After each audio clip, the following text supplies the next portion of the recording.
জুসে ঘুমের ওষুধ মিশিয়ে এবার ছুটিকে খাওয়ানোর আগেই ঝুমকিকে আটকে দিল অভির মা। হ্যাঁ বন্ধুরা, আমরা এমনটাই দেখতে পারবো প্রতিজ্ঞা ধারাবাহিকের পরবর্তী আপডেটে। ঝুমকি বারবার করে অপমান অপদস্থ করার চেষ্টা করে ছুটিকে, কিন্তু কোনোভাবেই সে পেরে ওঠে না ছুটির সাথে। ছুটি কোনো না কোনো একটা উপায় ঠিক খুঁজে বের করে এবং তারপর সেখানে এসে হাজির হয় এবং নিজের নামে সমস্ত কিছুই করে নেয়, যা কোনোভাবেই ঝুমকি সহ্য করতে পারে না। যখনই ঝুমকি টায়ার পাংচার করে দিয়ে যখন চলে আসে, ঠিক সেই মুহূর্তেই মনে মনে ভাবে যে এবার তুই কোনোভাবেই সঠিক সময় বাড়ি ফিরতে পারবি না ছুটি, আর এতে করেই আমি এই পুজোতেই বসবো, আর এতে করেই তখন অনেক লাভ হবে এবং সকলের সামনে তুই ছোট হবি এবং সকলের সামনে অপদস্থ হবি। এই সমস্ত ভেবে যখনই খুশি হয়ে যায়, ঠিক সেই মুহূর্তে শঙ্খ বাজাতে বাজাতে নিচে নেমে আসে ছুটি। আর তখনই অভির মায়ের কাছে সে বলছে, মা আপনি না হয় এবার সমস্ত কাজটা করুন, আমি না হয় শঙ্খ বাজাচ্ছি, আর এতে করেই তো এই পরিবারের মঙ্গল কামনা করা হবে, তাই না? এতে করে তখন খুবই খুশি হয় অভির মা ছুটির ওপরে। আর সঠিক সময় ছুটিকে ওই বাড়িতে উপস্থিত দেখে তখন খুবই অবাক হয়ে যায় ঝুমকি। সে তখনই মনে মনে বলছে, এটা কিভাবে হতে পারে, কিভাবে ছুটি সঠিক সময়ে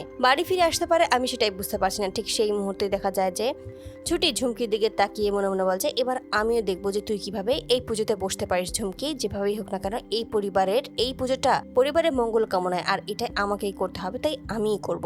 অপরদিকে ঝুমকি ভাবতে থাকে যে না, এটা কোনোভাবেই আমি মেনে নিতে পারবো না। এবার যেভাবে হোক না কেন সমস্ত কিছু বাঁচার করতে হবে এবং আমাকেই এই পুজোতে বসতে হবে। অপরদিকে অভির মা ক্ষিপ্ত হয়ে তাকিয়ে থাকে ঝুমকির দিকে, আর মনে মনে বলে যে এই মেয়েটা যে এই বাড়িতে এসে এত বাড়াবাড়ি করছে, আর মা এই সমস্ত কিছু মেনে নিচ্ছে কিভাবে, আমি তো সেটাই বুঝতে পারছি না। যেখানে ছুটির বসার কথা সেখানে মা নিজেই ওকে বসতে বলছে, এটা কোনোভাবে আমি মেনে নিতে পারছি না। ঠিক সেই মুহূর্তে দেখা যায় ছুটি বলছে, মা আপনি কোনো চিন্তা করবেন না, দেখবেন আমি সমস্ত কিছু ঠিকঠাক করে ফেলেছি। এতে করে অভির মা খুবই খুশি হয়। অপরদিকে দেখা যায় ঝুমকি প্ল্যান করছে এবার যেভাবে হোক না কেন ওকে এখান থেকে সরিয়ে ফেলতে হবে এবং তারপরে সে এখানে বসতে পারবে, আর এতে করে একমাত্র উপায় শুধুমাত্র ওকে ঘুমের ওষুধ খাওয়ানো, আর এতে করে সে অনেক ঘন্টায় অজ্ঞান হয়ে থাকবে এবং ঘুমিয়ে থাকবে, আর তাতে করেই তখন আমার কাজটাও সফল হয়ে যাবে। আর এই সমস্ত ভেবে তখন নর্মাল জুসের মধ্যে ঘুমের ওষুধ মিশিয়ে দেয় ঝুমকি এবং সেই শরবতটা নিয়েই তখন ছুটির কাছে আসে। আর এই সমস্ত কিছুই তখন বুঝতে পারে অভির মা খুব ভালোভাবে যে নিশ্চয়ই আবার কোনো প্ল্যান করছে এই ঝুমকি। আর যখনই ঝুমকি সকলের সামনেই ছুটিকে ওই জুসটা খেতে বলে, ঠিক সেই মুহূর্তে অভির মা এসে আটকে দিয়ে বলছে, না এটা কোনোভাবেই ও খাবে না,